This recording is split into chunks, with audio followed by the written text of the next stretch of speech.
A defesa lá do Bolsonaro dizer, mas o prazo de 10 dias, bom, o prazo de 10 dias é para todo mundo, não é só para eles. Por que criminal, Castelar? Eu achava que advogado era advogado criminal. Nessa época a gente vivia numa ditadura aí. Vivia firme na ditadura, 76, 77, ainda era um Geisel. E eu fui preso. Trabalhou com o ministro. Trabalhei com o ministro. Evandro Lins e Silva. Assisti o júri do Doca Street, na primeira fila. Eram raros os casos, como Lojas Americanas, como Banco Nacional. Isso daí veio depois com a criminalização da lei de colarinho banco, né, dos crimes contra a ordem financeira. O grande ponto de inflexão na advocacia, da Constituição para cá, deu muito poder ao Ministério Público.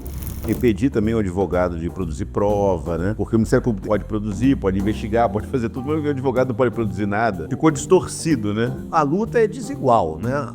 Eu acho um absurdo. O Ministério Público fica 2 anos, 3 anos investigando, oferece a denúncia e a defesa tem 10 dias para responder, dizer quais são as provas que quer produzir, arrolar testemunha e desenhar a construção das suas teses.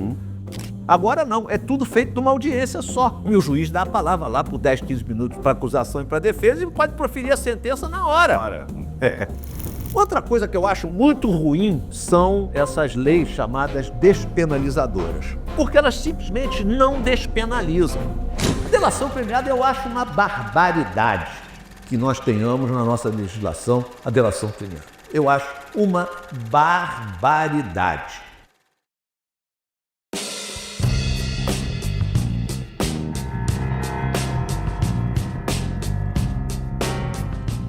Tá valendo, Gabriel? João Carlos Castelar. Meu amigo, prazer ter você vir aqui. Uma honra. Uma honra. A honra é minha, né? Tô recebendo um fundador dessa SERB, um advogado criminal conhecidíssimo no Brasil todo, mas principalmente no Rio de Janeiro, respeitado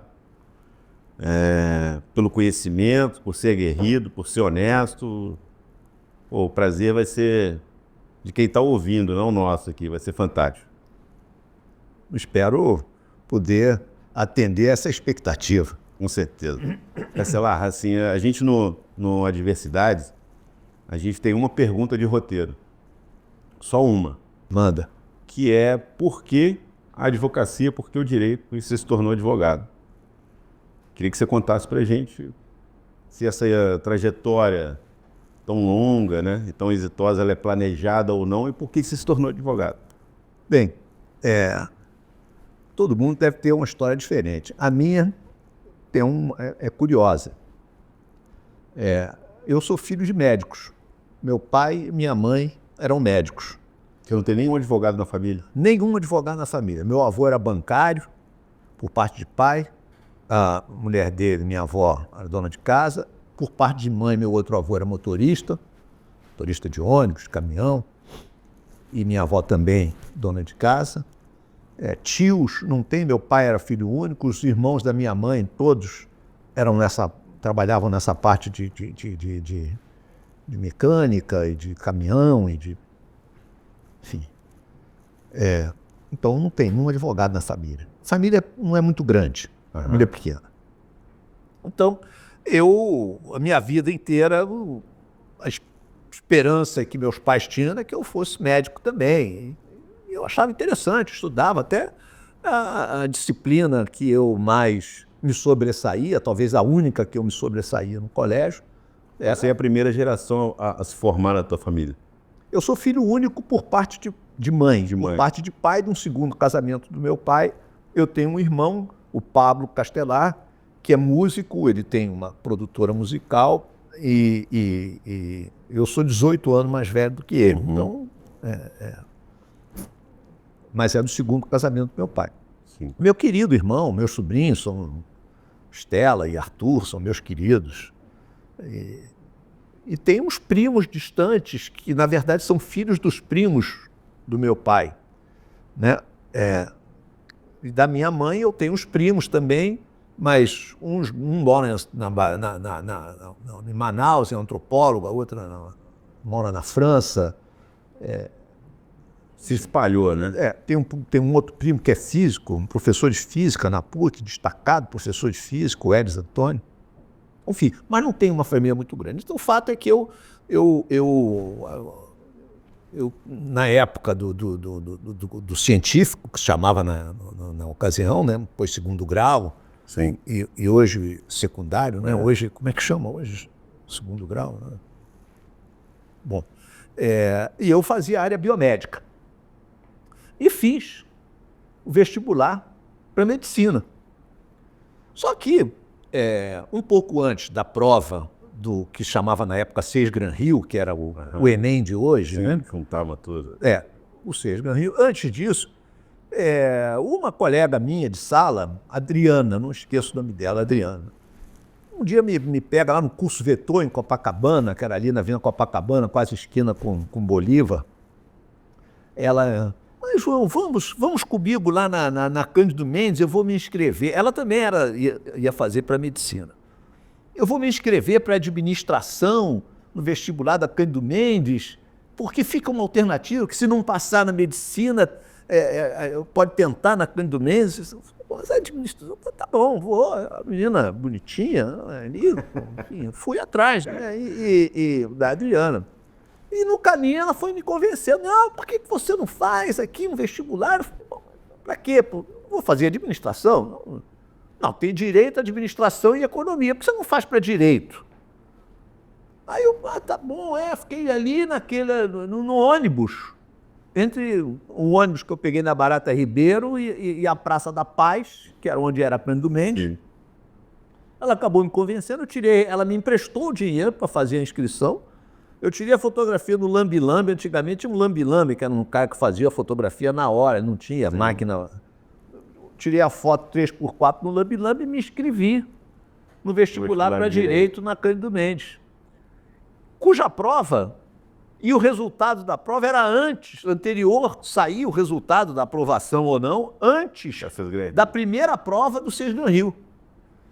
Então, eu fiz o vestibular, passei, muito bem colocado. Uma curiosidade aqui é que a leitura dos aprovados era feita pela janela da faculdade.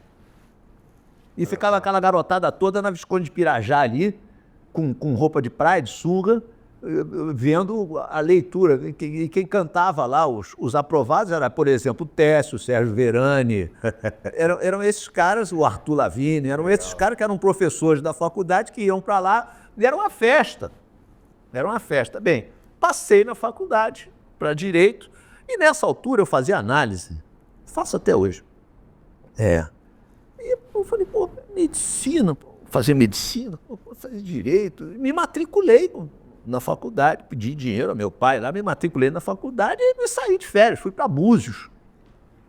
Em Búzios não tinha telefone, não tinha celular, nessa época não tinha celular. Em Búzios não tinha nem telefone. Para falar um telefone em Búzios, nós estamos falando aí de 76. Onde que eu nasci? 76. Acho que não tinha nem telefônica lá, não sei. Devia ter 2 aparelhos de telefone na cidade.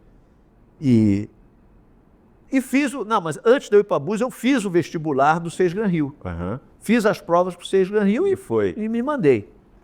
Passei, cara, para medicina. Passei para Campos. E minha mãe ficou louca atrás de mim. Quando eu cheguei no Rio, era o último dia de inscrição. Graças a Deus, ela com a capa do Jornal dos Esportes. Era um jornal rosa, que era onde saiu o resultado. Eu também passei por isso aí. E tava aqui, você passou e tal. Eu falei, mãe, mas eu não vou fazer medicina não, vou fazer Direito, estou com vontade de fazer Direito. E foi assim que eu escolhi fazer Direito. Aceitaram bem essa ideia? Olha, eles não tiveram muito jeito, né? Minha mãe ficou meio frustrada, eu sei, mas meu pai acho que não ligou muito, não achou que resolveu dar a força até. Aí eu fui. Zero planejado, né? Zero planejado. Aí entrei na faculdade, aí já começou o movimento estudantil, já me engajei no movimento estudantil, que era mais forte na PUC. E nessa época a gente vivia na ditadura ainda. Vivia firme na ditadura, 76, 77, ainda era o Geisel. O Figueiredo entrou em 78. Então nós tínhamos o Geisel ali. E eu fui preso. porque eu fui representando o diretório da Cândido Mendes para o 3º Encontro Nacional de Estudantes em Belo Horizonte, e todos foram presos. Eu só não, todos. Foram 1000 estudantes presos. Durante muito tempo, a única coisa que eu conheci em Belo Horizonte era o prédio do DOPS. E aí fiquei um dia inteiro lá, preso, prestei depoimento e tudo. Eu tinha uma namorada na época que era neta de um almirante. E ela tinha na carteira uma fotografia do velho. Para minha netinha, com um beijinho do vovô. E os caras acharam aquele retrato dela lá. Ela tinha 14 anos, veja só. E eu tinha 19, 18. Aí deu um esporro lá na gente e mandaram a gente embora. Mas prestei depoimento, fui identificado, toquei piano e neguei que fui para lá para encontro de estudante, disse que tinha ido para o batizado, enfim. Mas assim que eu comecei a faculdade de Direito e logo queria trabalhar. O primeiro escritório que eu trabalhei foi um escritório... Já logo no início da faculdade? Já logo no 2º ano. Em 77, foi num escritório de um sujeito que prestava serviços lá para o laboratório médico da minha mãe. Minha mãe tinha um laboratório de citopatologia, e esse cara fazia ali as questões trabalhistas e tal, coisa, mas eu não gostei. Era um edifício Marquês do Herval. Não gostei. Não gostei, não gostava, achava aquilo ali muito chato e queria sair. Mas também não tinha nenhum advogado na família. A minha mãe conhecia aquele jornalista Edmar Morel, que escreveu Revolta na Chibata e tal.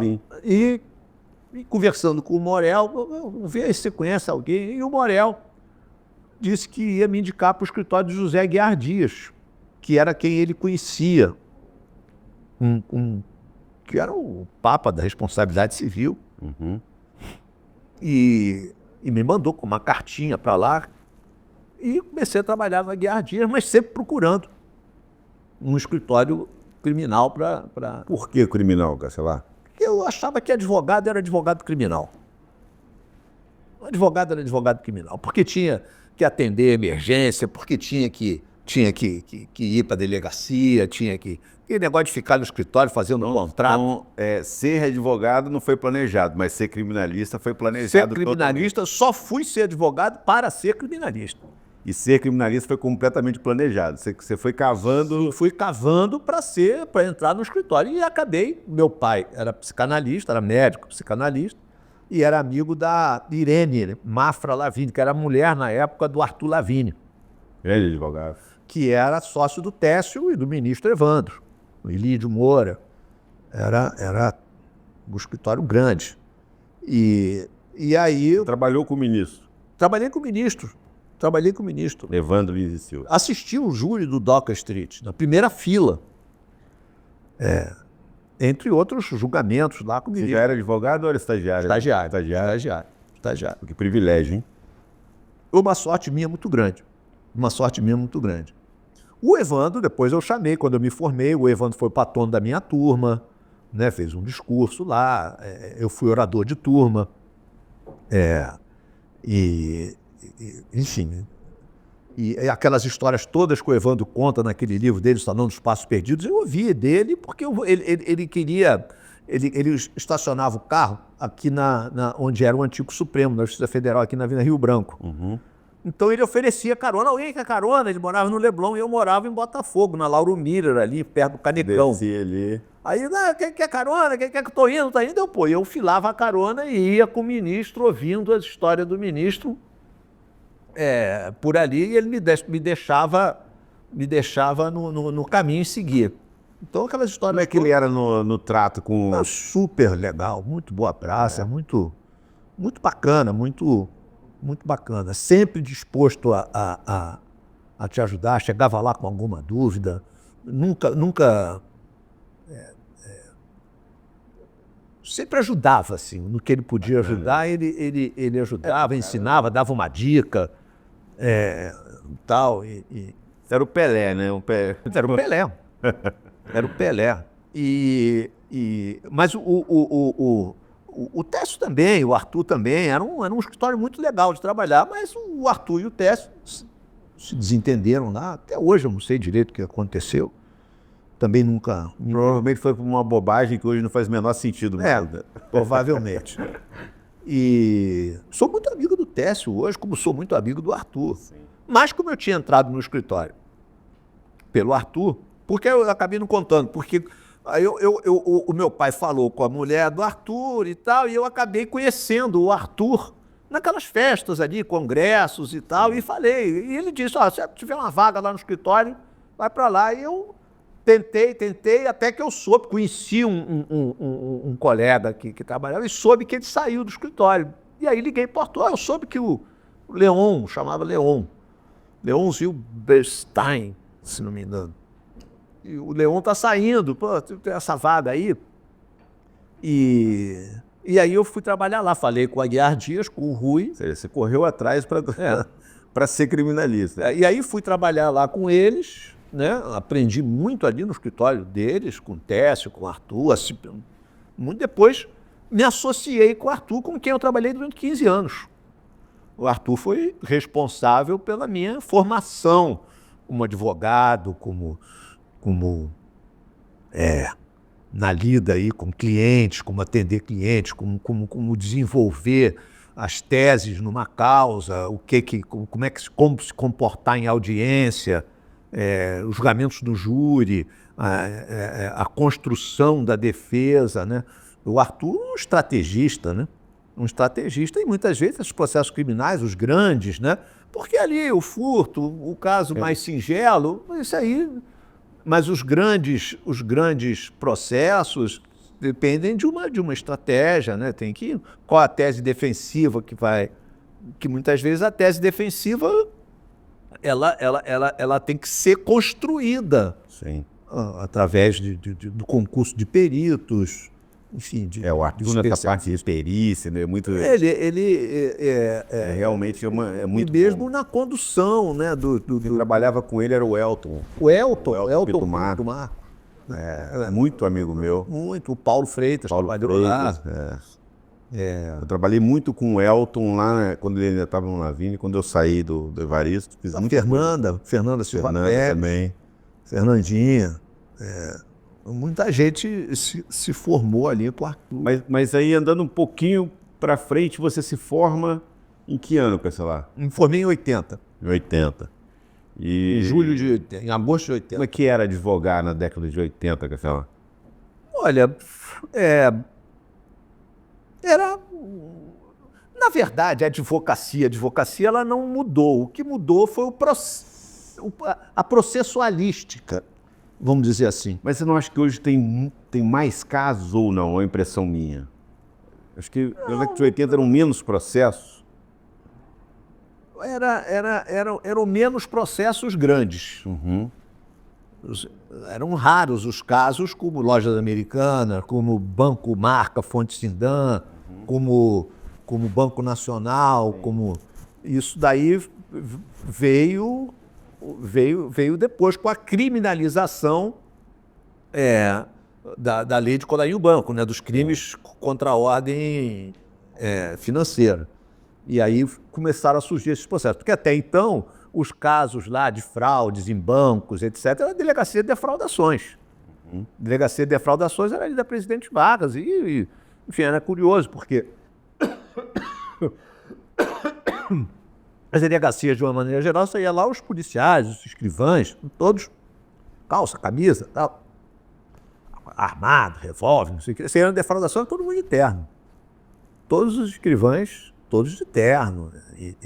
Era um outro departamento. A delegacia funcionava de outra forma. Tinha ar-condicionado. Não sei, hoje faz muito tempo que eu não vou nas defraudações aqui no Rio. Porque como esses crimes passaram todos a competência da Justiça Federal. Estão todos agora na cidade da polícia. Todos na cidade da polícia, juntou aquilo tudo lá. Enfim. Mas as defraudações eram diferentes. Então, tive algum processo nas defraudações, por causa das fraudes. A Constituição de 88 também interferiu muito na advocacia, né? Sei lá, ou não? O que você... Ela teve dois aspectos. Primeiro que ela disse que o advogado é essencial à realização da justiça. Tem uma disposição. Nós somos talvez a única profissão liberal contemplada na Constituição. Esse foi um avanço muito grande. Por outro lado, também se deu muito poder ao Ministério Público.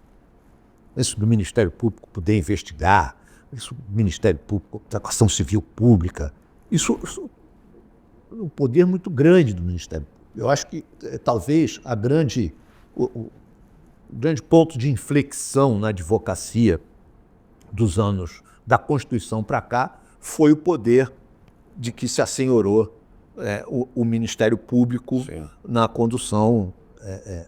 Não, impedir também o advogado de produzir prova, né? Porque o Ministério Público pode produzir, pode investigar, pode fazer tudo, mas o advogado não pode produzir nada, não pode ter contraditório no inquérito. Enfim, ficou distorcido, né? A luta é desigual, né? O direito americano dá ao advogado o direito de produzir prova, de investigar, de fazer perícia, ele por conta própria. Requisitar diligências, muitas vezes, em lugares que você não tem. Você, para pedir um boletim médico de um hospital, dificuldade danada para você conseguir isso. Tem que fazer uma ordem judicial para você pedir. Você não simples. O Ministério Público requisita e recebe no dia seguinte. Se não, e tem o seguinte: ele pune se não entregar no prazo que ele determina, ele põe sanções. O advogado não. Se você pede, não manda, e aí vai ter que reclamar com o juiz. Tem que falar de busca e apreensão. Falar de busca e apreensão, mandar de segurança, enfim, tem que tomar medidas. Isso aí não tem a dúvida que há uma distorção para. A paridade de armas não existe. Na prática ela não existe. Na prática ela não existe. Mas eu ainda peguei um restinho dos crimes da justiça militar, né? Então era muito interessante. Eu conhecia o funcionamento daquilo, né? E eles eram muito respeitosos ali, inclusive com o estagiário lá, que na época era estagiário, né? Anistia é de 79. Então, eu peguei ali 77, 78 até 79, ali 80 ainda tinha processo ali andando e gente voltando, né, do exílio. E aí quando essas pessoas voltavam, eles tinham que fazer algum requerimento, né? E às vezes intimava o sujeito para prestar depoimento, né? Quando ele voltava. Quando voltava, levava o sujeito para o quartel. Eu me lembro de um caso. Mesmo com a lei da anistia. Mesmo com a lei da anistia. Isso é uma coisa que eu não sabia. Agora já não me lembro se foi antes da anistia. Não, eu já era advogado, foi depois da anistia. E eu sei que eu fui acompanhar uma mulher, não, mas aí já foi para a apuração de mortes no DOI-CODE. E quem ia colher o depoimento era um coronel, lá naquele prédio na boca da Presidente Vargas ali? Era ali, um gabinete, rapaz, que era um negócio enorme. E então o coronel ia colher o depoimento dessa moça, que estava presa no DOI-CODE quando morreu, acho que foi o Rubens Paiva. E ela estava no exterior e veio e ia prestar depoimento. E eu fui acompanhando. E quando chegou lá, o coronel falou que eu não podia ficar na sala, acompanhando o depoimento. Eu sou advogado. Não, mas isso aqui é um inquérito, não tem participação de advogado. Pode, não pode. E tinha o capitão que estava designado ali para ser o escrivão. E o escrivão é o grande cara que o advogado tem. O advogado não pode arrumar confusão com o escrivão. O escrivão é o cara mais importante da delegacia, que agora é oficial de cartório. É o cara mais importante da delegacia, é o escrivão, porque é ele que faz. Sim. Na época, então, aí o coronel ficou na bronca lá, que o coronel saiu, eu vou ali e tal, coisa na volta, eu vou começar esse depoimento aqui e não vai poder assistir. Falei, pô, como é que eu vou fazer? Eu não vou brigar aqui com esse coronel. Não tinha celular, né, para ligar para o escritório. O que é que eu faço? Não tinha. Aí eu falei, vou ter que improvisar. Aí chamei o capitão, falei, capitão, pô, o senhor sabe que eu posso, eu sou advogado. Pois é, mas o coronel aqui, vamos fazer uma coisa aqui.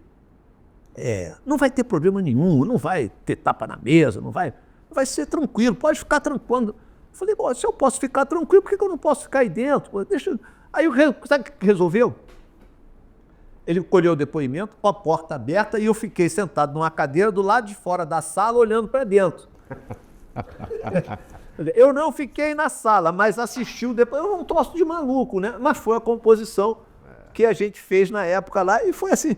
Eu me lembro desse fato nitidamente, que eu fiquei na sala lá e não constou meu nome. Aí depois ele queria que constasse meu nome depois mesmo. Eu falei, não, eu não assisti. Como é que só quer que conste meu nome? Porque ele queria dar validade, né? Endossar que a defesa. Eu falei, não, senhor. Tem gente que ainda torce para que isso retorne, né? Pois é, nós estamos vivendo um momento difícil aí. Mas então, enfim, os processos,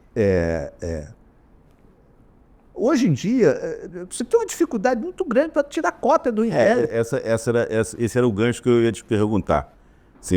Bom, você está advogando desde a década de 80, o que você sente hoje, né, no processo? A gente participei da transição do físico para o eletrônico, né? O físico, na minha opinião, era melhor de trabalhar. Enfim, eu também acho que o processo...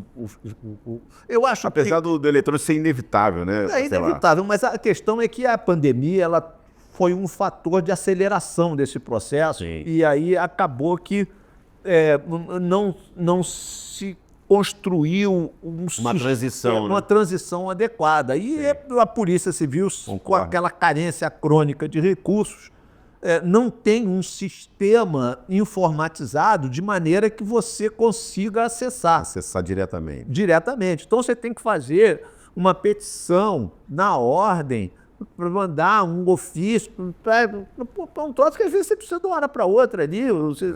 Às vezes você não vai... Porque, veja só, muitas vezes o advogado quer examinar um inquérito, não é um capricho. Você tem que saber se você vai poder funcionar naquela causa. Você pode ter um impedimento, ou o cliente muda de ideia, procura um outro advogado.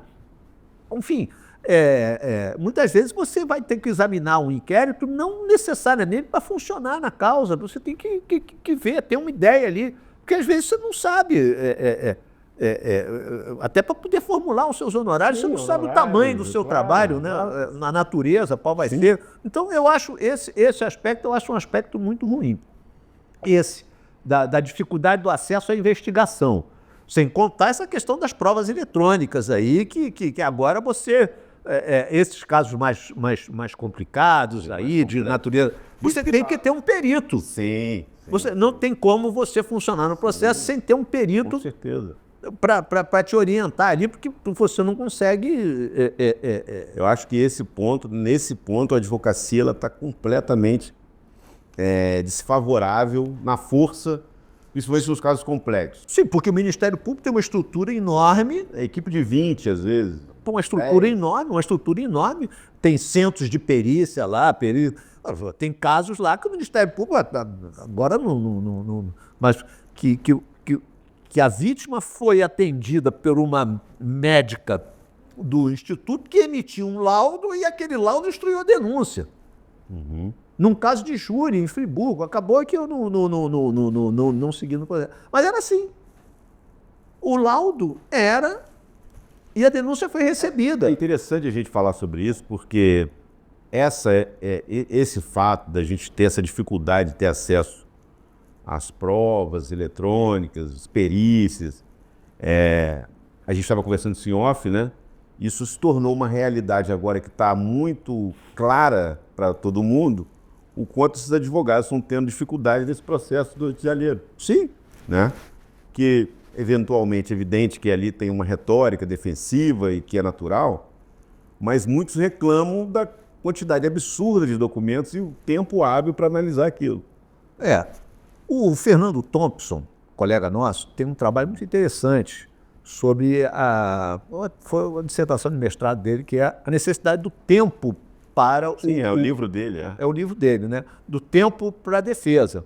Eu acho um absurdo o Ministério Público fica 2 anos, 3 anos investigando, oferece a denúncia e a defesa tem 10 dias para responder a denúncia, dizer quais são as provas que quer produzir, arrolar testemunha e desenhar a construção das suas teses.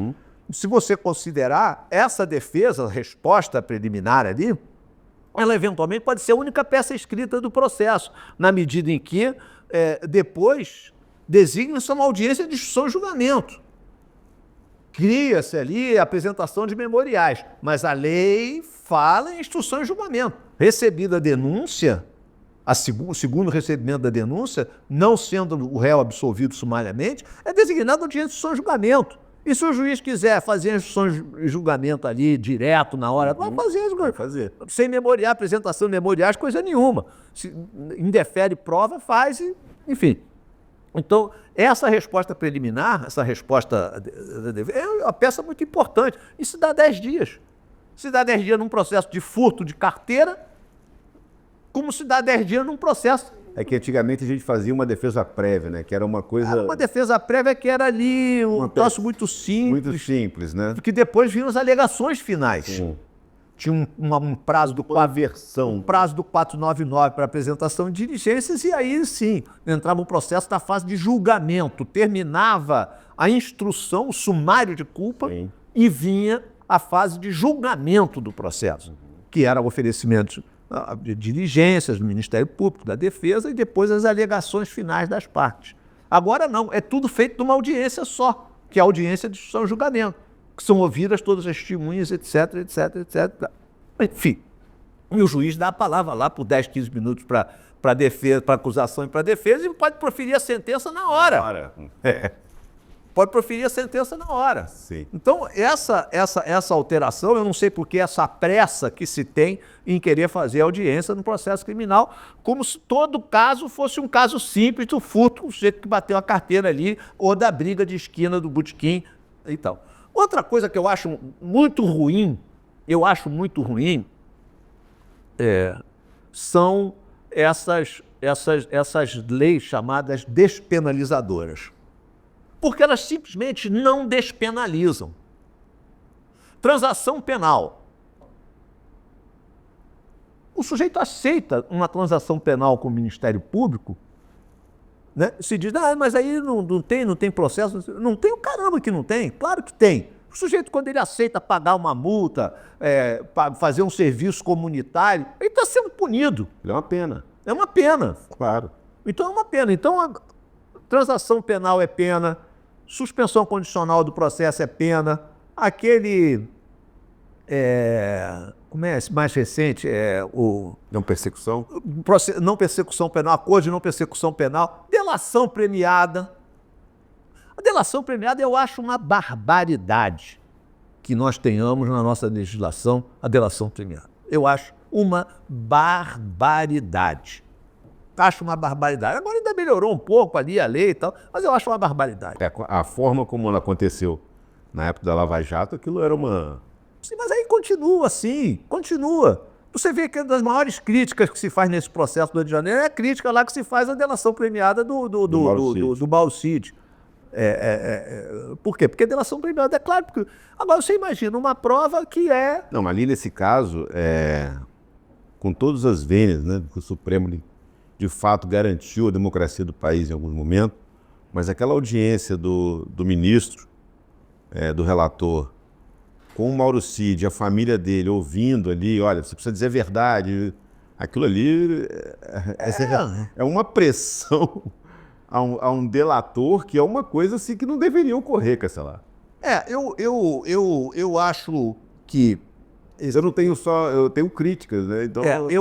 esse caso, é um caso que está em andamento, tem advogado... É difícil a gente falar, né? É proibido a gente falar. Proibido é difícil, né? É proibido falar. O que eu me sinto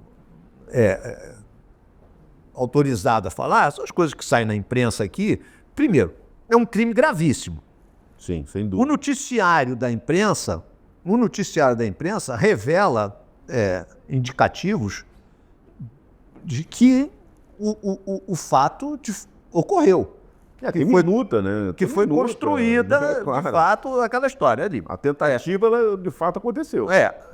Não é uma criação. Agora, o que não invalida a crítica que se faça ao Instituto da Delação Premiada, crítica que se faça ao prazo da defesa se apresentar. Mas veja só, essa questão do prazo da defesa não é só nesse processo. Que a gente em todos os processos é assim. Exatamente o que a gente está falando aqui. Então, a defesa lá do Bolsonaro, ou de quem quer que seja lá, dizer, mas o prazo de 10 dias... Bom, o prazo de 10 dias É para todo mundo, não é só para eles. A gente passa por isso em todos os processos. Não é só para eles, é para todo mundo. Sim.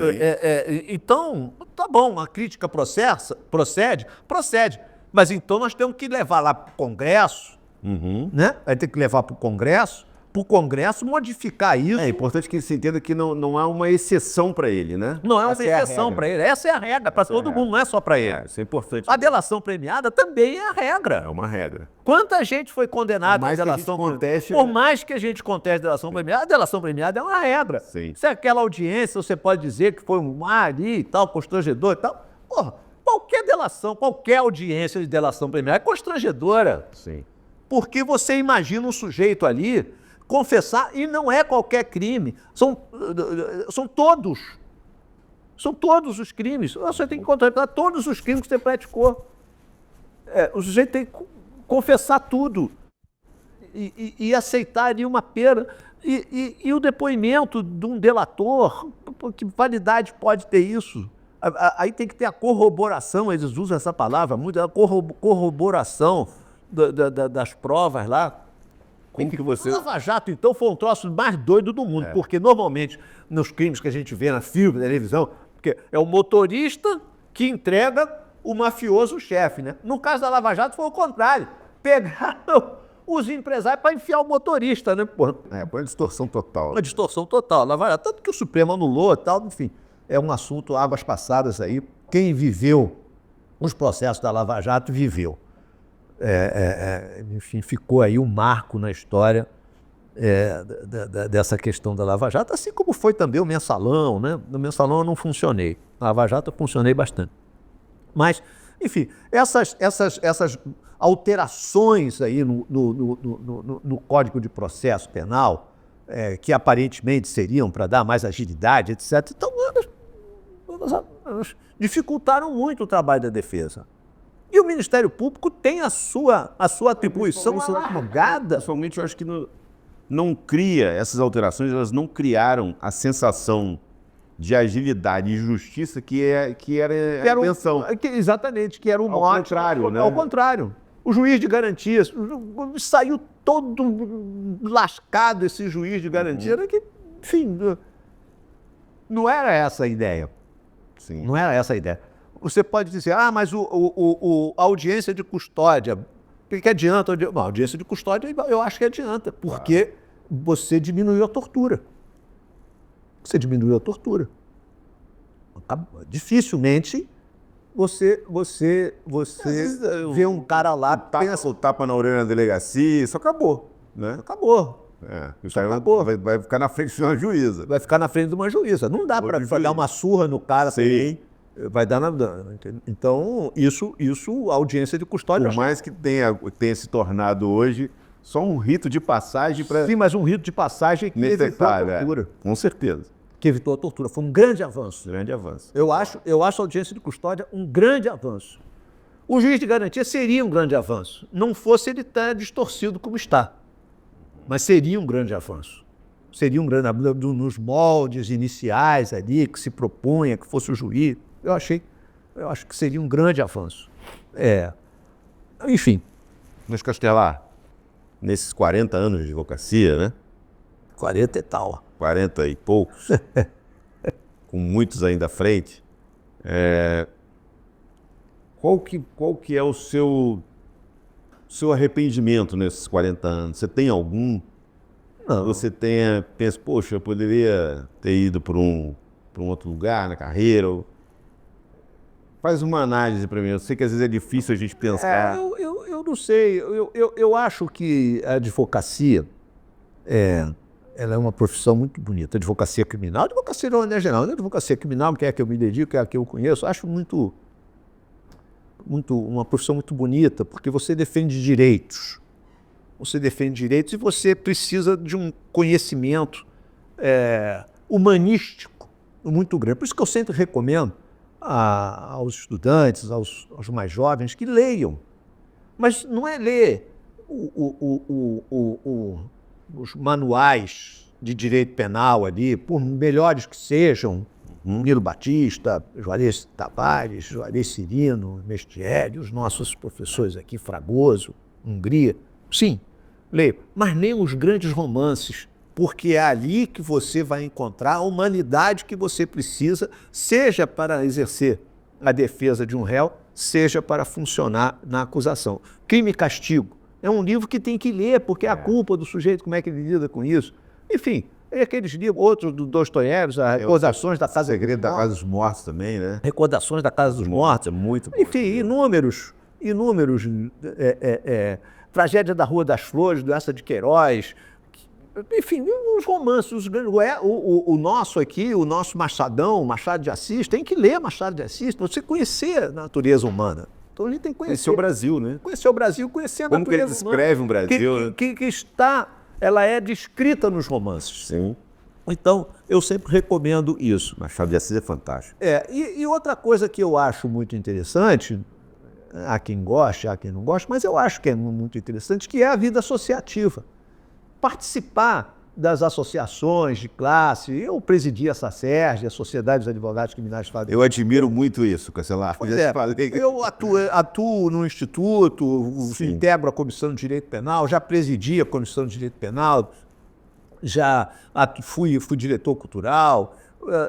A própria Ordem dos Advogados, acho muito... Está muito agigantada a ordem, me parece aqui, não sei, mas eu acho que é muito importante. Eu acho que as classes elas ficaram muito politizadas. E 10 anos para cá, coisa... Sim, mas é assim mesmo, mas é assim que é. Mas os Instituto Brasileiro de Ciências Criminais, eu acho importante você não precisa participar, ser o presidente, ser o secretário, integrar a diretoria, né? Mas você ser membro, participar, conversar com seus colegas, participar daquilo para você poder obter informações e dividir experiências, compartilhar experiências, porque uma coisa que aconteceu com você pode vir a acontecer comigo. Se já aconteceu com você e você me relata, quando vier a acontecer comigo, eu já estou prevenindo. Eu já ganhei uma dica ali no OCA. Nunca faça o segundo júri se você foi vencedor. Se você foi vencedor, não faça o segundo júri. Que é que nem brigar com o maluco, né? Se você briga com o maluco, se você apanha, apanhou do maluco. Se você bate, covarde, bateu no maluco. Né? A mesma coisa é o júri, né? Se você ganha o primeiro júri e vai para o segundo, se você perde no segundo júri, cara, aquela vitória dele lá, ele perdeu, você vai ficar como perdeu o júri. Se você ganhou, não fez mais do que sua obrigação. Então, ganhou o júri, deixa o segundo júri aos cuidados de um colega, chama um colega que você confia e passa o caso. Você pode até continuar no processo, mas o júri deixa com um colega, é a recomendação. Você vê que o Evandro, no caso do DOCA, ele saiu, né? Ele saiu. Quem fez o júri foi o Humberto, que infelizmente não... Enfim, infelizmente, enfim, o fato é que o resultado foi diferente. As circunstâncias eram outras, enfim. Então essa é uma verdade. Cancelar, me conta agora o teu projeto para o futuro. O que você está pensando do direito? O que você está pensando em fazer, estudar? Eu já cumpri, em termos assim, acadêmicos, eu já cumpri todas as etapas. Né? Mestrado, doutorado, pós-doutorado, dei aula há muitos anos e gosto muito disso e tenho projetos ainda de continuar a estudar. Eu já tenho aqui algumas ideias na cabeça, sobretudo em matéria que diga respeito à história do direito penal, da advocacia. Enfim, eu gosto muito de estudar história. E eu acho que o jeito quando envelhece, ele vê que o tempo não é tão distante assim, né? Eu tenho na minha casa um diploma do meu bisavô, que se formou em farmácia em Ouro Preto, em 1895. Então, é um troço interessante. 1895, o cara é meu bisavô. Quer dizer, era o pai do meu avô. Isso foi ontem. Isso foi ontem. Nós estamos falando de 1895. Então, eu acho que a coisa está perto, né? Isso. Então, eu acho que quando você envelhece, parece que a história, o tempo parece que se encurta. Não sei. Então, eu tenho muita vontade de estudar isso. Tem alguns projetos aqui na cabeça. E a advocacia, né? Porque a advocacia é uma profissão que não termina. Você não deixa de advogar nunca, né? sempre na expectativa de que pode surgir um caso muito interessante que você possa dar a sua contribuição, né? Eu acho que o advogado jovem, claro, mais impetuosidade, mais ali a verve, mais aflorada, mas o advogado mais antigo também para uma causa mais complexa é importante, porque pode perceber aspectos que às vezes o jovem ali no afã de fazer a defesa. Seu filho está advogando com você, não está? Está advogando comigo, tá? Ele tentou muitas vezes. Você tá com um mix agora. Tô com um mix. E tem também o Rafael lá conosco, Rafael Albuquerque. E muito bom. E o Lucas, meu filho, está se desenvolvendo a veia acadêmica dele também. Eu acho que ele gostou, concluiu o mestrado agora e é professor. Enfim. Eu tenho meu outro filho, mais novo, o Antônio, também não é advogado, ele é filósofo. Ele está concluindo agora o mestrado de filosofia na PUC.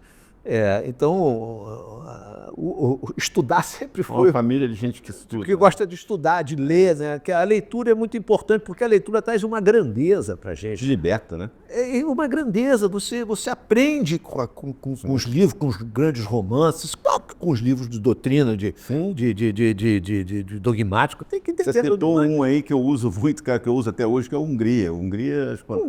Hungria. Mas por que é velho, né? Por que a Hungria é bom? Porque ele escreve bem pra caramba. Sim. Você já leu Freud? Quando você lê Freud, o Freud escreve bem pra caramba.